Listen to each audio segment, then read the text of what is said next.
is day 27 of my Talking to a Video challenge that I'm doing with my friend and fellow artist Sandra Busby. Today I just thought I'd share with you the surfaces that I like working on. Does that sound really boring? Surfaces?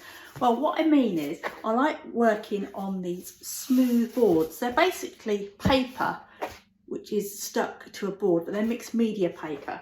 And I use those for doing a lot of my faces, like you see here. You can see they're just on quite thin boards because they're nice, because they've got like an absorbent surface and they're really smooth. Actually, I really like working on a smooth surface. It really works well for inks. I also use that for doing my animal paintings.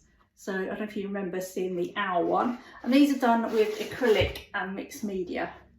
And the thing about these paints on board, so they'll need to be framed behind glass or a acrylic, just to protect those. And I used to hate working on canvas, but now I like it. So I'm going to take you over there and show you. So these are a few of the canvases that I've done. This is the biggest I've ever done, which is I think 1 metre by 1.5. And I've also used inks on them now, and I was really quite excited, ridiculously excited to discover that you could use inks on them.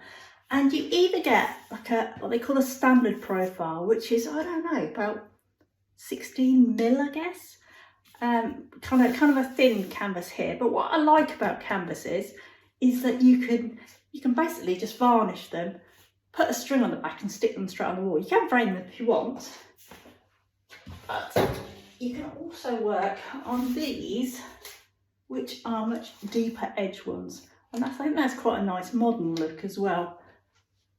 So yeah, that one there. But what's different about these is they've obviously got, I don't know if you can see, much more texture to these. I mean, different canvases have different amounts of texture, but I used to hate that, having the texture there. But for some things, I actually find it works quite well now.